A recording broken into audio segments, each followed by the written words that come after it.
Halo semuanya, kembali lagi di channel YouTube aku di Asurya Official. Kali ini kita masih di sesi yang sama, sesi Jawara Jelajah Wawasan bareng Asurya. Nah, kali ini kita akan menambah wawasan terkait salah satu jurusan yang ada di Unpad yang sangat menarik untuk kita bahas, yaitu jurusan Bahasa dan Budaya Tiongkok. Boleh nih Teh, perkenalan terlebih dahulu, nama dan juga jurusan.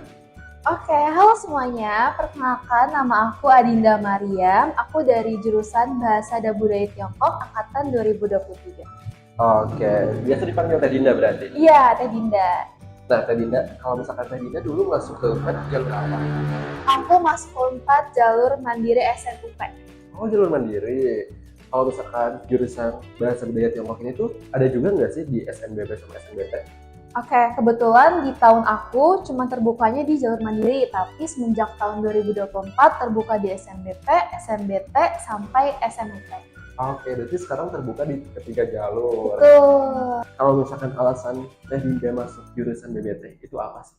Pertama, karena aku ngelihat prospek kerjanya itu luas banget, apalagi sekarang di Indonesia tuh banyak perusahaan yang udah mulai kerjasama sama China kan. Jadi aku merasa tenaga kerjanya sangat dibutuhkan juga gitu. Jadi penasaran nih, kalau misalkan selama perkuliahan, kira-kira susah nggak? Sebenarnya kuncinya untuk belajar bahasa Cina itu rajin aja, karena kita kan punya Hanse sendiri ya. Jadi kalau susah-susah, tapi kalau kita banyak belajar, banyak latihan nulis Hanse-nya itu pasti gampang. Kalau misalkan tugas kuliah nih Teh, banyak nggak? Jujur banyak, tapi kayak berupa project gitu. Tapi tergantung semester sih, waktu semester 1 sama 2 tuh aku fokus untuk gimana caranya nulis Hanse Cina. Kalau sekarang karena udah semester 3-4, aku banyak bikin project kayak gimana cara kita ngomong bahasa Cina di perkantoran, di pariwisata, atau bahkan di restoran. Jadi kita emang jurusannya itu menjuru ke arah sana gitu. Karena ini juga kan biasanya pemahaman aku tuh vokasi biasanya langsung mudah banget buat cari kerja. Betul. Jadi diarahkan buat sesuai target pasar ya Teh. Nah, kalau misalkan kesibukan Teh Dinda nih, kira-kira sekarang sibuk apa aja selain dari perkuliahan?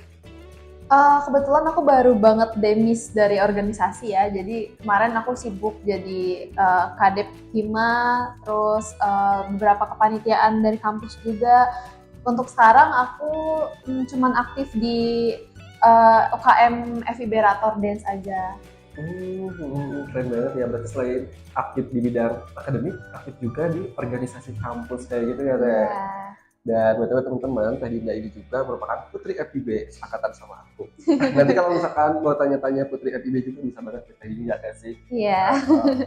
Nah lanjut nih Teh, kalau misalkan tadi kan di awal-awal ya belajar itu Hanze atau apa? Ya, Hanse. Kalau misalkan testimoni dari Teh Dinda, enak gak enaknya di jurusan BBT ada nggak?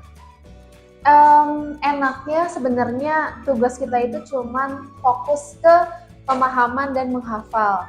Nggak enaknya mungkin semakin tinggi semesternya, semakin banyak kosakata yang perlu kita hafal.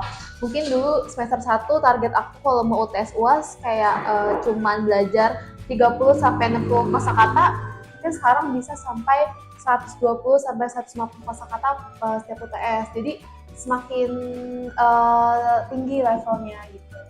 Tapi enjoy nggak sih Teh kira-kira? Enjoy sih enjoy, tapi mungkin kadang namanya kita mahasiswa ada burnout-nya juga. Tapi lagi-lagi motivasi aku kalau lagi ngedown selalu kebayang kerja. Jadi kalau misalnya udah kayak capek, terus juga banyak tugasnya susah, aku selalu mikir kayak ayo semangat karena kerjaannya banyak kayak nanti kita. Berarti itu nyangkut juga ke time management ya Teh. Jadi kalau misalkan mau masuk ke BBT harus bisa time management juga berarti. Betul. Nah Teh Dinda, sekarang kita lanjut ke masalah biaya kuliah ya. Kalau misalkan Teh Dinda kan tadi masuk ke jalur mandiri, kira-kira sepengetahuan Teh Dinda jalur mandiri itu berapa ya terkait UKT dan juga uang makan? Kebetulan untuk jurusan aku sendiri kita nggak dapet IP. Mandirinya nggak dapat, tapi UKT kita itu 8 juta per semester. Oke, berarti 8 juta ya. Tapi kalau di bahasa budaya Tiongkok, disingkatnya BBT, ada beasiswa dari alumni juga nggak? Kalau itu sejauh ini aku kurang tahu ya, tapi biasanya kita ini kalau mau nurunin UKT itu pakai KSTM dari FIB. Ya, jadi ada pengajuan dulu ya. Ada. terkait beasiswa bisa apa ngikutinnya berarti dari universitas ya kalau gitu. Iya. Nah Teh, gelar dari ini kan vokasi ya, dari BBT ini apa sih? Karena aku sarjana terapan, jadi aku STR Hum. STR Kom, cukup panjang juga ya teman-teman.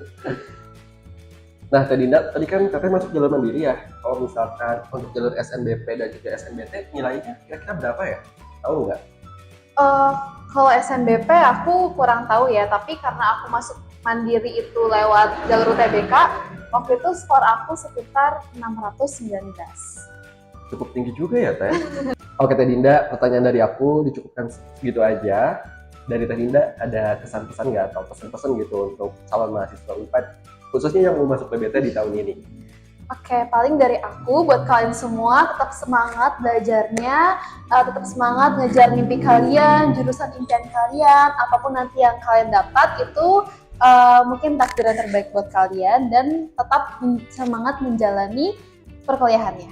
Untuk lengkapnya barangkali masih penasaran sama jurusan BBT, bisa langsung DM IG Teteh nggak? Boleh, IG aku @adinda_a_mariam. Nanti aku cantumin juga di bawah. Masih banyak Teh Dinda, sukses selalu. Dan semoga teman-teman yang mau masuk ke UNPAD, khususnya di vokasi, bahasa budaya dan Tiongkok, bisa keterima.